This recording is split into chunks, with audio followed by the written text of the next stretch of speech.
Okay, Monica, looking at your photojournalism assignment here, and I'm sure it's a pretty emotional kind of thing for you to visit with your mom at the cancer center. So, always kind of a tough thing to photograph.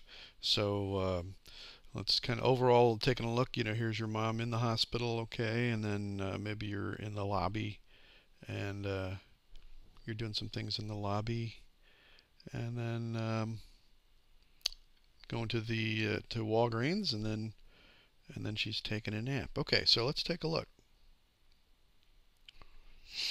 Okay, let's take a look at the photo details over here. Okay, so looks like you had your ISO set high enough. It's not showing up over here, but looks like your ISO and everything looks good there. Perhaps you might want to take a look at your white balance. It looks a little on the greenish side here. And in terms of, looks like your mom's just getting up, and then you have for her to take a bath. And oh, here we go. Here's some of the details showing up over here. Nikon Coolpix. Okay. Now your ISO is set at 200. When you're inside like this, you can see right here your exposure is a 1/13 of a second. When you're inside, you definitely want to be setting your ISO 400, 800, 1600 even. To make sure that you're getting a fast enough shutter speed to capture, to stop any movement. Now I know these got to be kind of relatively kind of hard shots to get because I know your mom is probably not feeling too well here. Um, so let's take a look. Okay, you got your oxygen tanks. Now here's like a good example. Okay, now your ISO speed here is up to 400. Hopefully you set that yourself. But you can see that it's still at a 1/6 of a second. So in terms of shutter speed, so you definitely want to make sure that you're bumping your ISO up to maybe 1600, something like that, a little bit higher. Same thing with this one. The white balance looks good. It might be on auto white balance, but you definitely want to change your white balance, like in this case right here, fluorescent. You can see how it's kind of greenish looking here. And so your mom's getting ready to take a little walk here.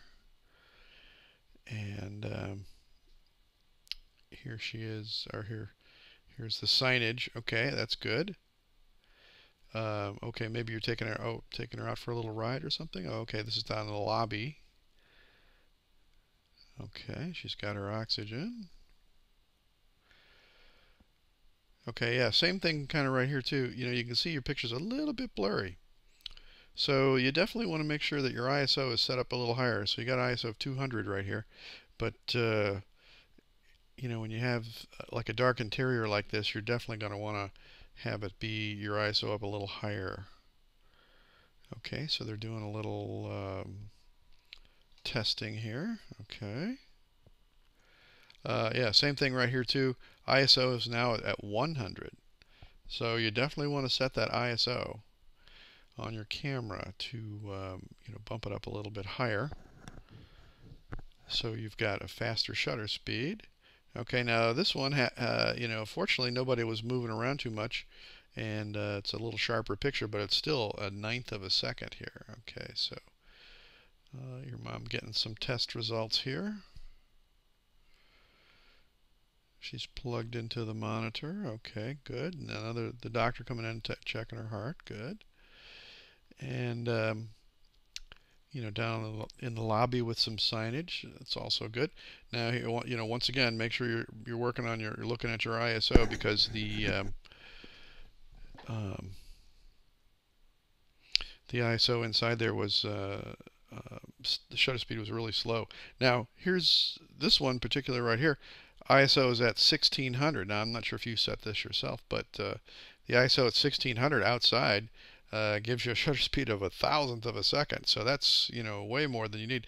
This ISO right here, 1600. This is what you should definitely be setting on the inside when you're shooting pictures inside. And then here, oh my gosh, ISO of 3200. So if you're setting these, think of it in terms of the reverse. The higher ISOs should be for the lower light situations. And the lower ISOs, like around 100, 200, whatever, those should be for the outside situations. So, you can definitely see how washed out this particular picture looks right here.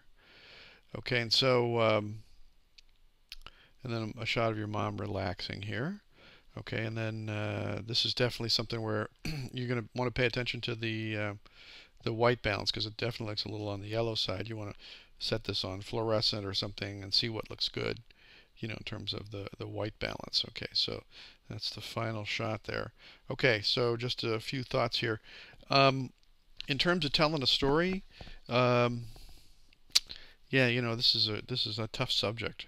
So definitely you recorded it linearly, but in terms of telling a story, you did just fine. But you might want to consider, um, let's see, different, like in these kinds of shots, like different little angles. Like instead of everything being shot from eye level, you standing up, maybe a shot of like this right here, where you're in a little bit closer and maybe just photographing just the nurse putting this, this around her arm right here.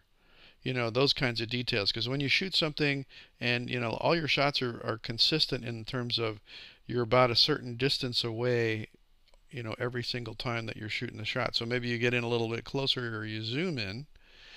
Maybe you get some detail shots of some of these instruments. Let's see, I noticed that, maybe you get a shot of the computer screen. Like I noticed this next one right here, maybe, you get a shot of this hooked up to your mom a little bit closer or something, or maybe like just right around here around her hand where you have this little thing that's just monitoring her, I guess, blood pressure or something. Right here. So those little detail shots can really add to telling a story. In this one right here, maybe your shot is right here, or maybe if you stood right over here and looked back and kind of got a shot looking up to see the doctor checking your mom's heart. All those things can add to telling a little bit better story, and also making you think a little bit more in terms of what it is to tell a story. When you're telling a story, it shouldn't be so much as like a recipe, because you've done this in it's kind of a linear fashion, and it's fine.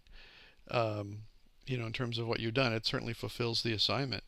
But just a couple little tips there, in terms of maybe other kinds of varieties of kinds of shots that you might want to get. But overall, watch those ISOs. Make sure you pay attention to the ISOs and also your white balance. And otherwise, thanks very much.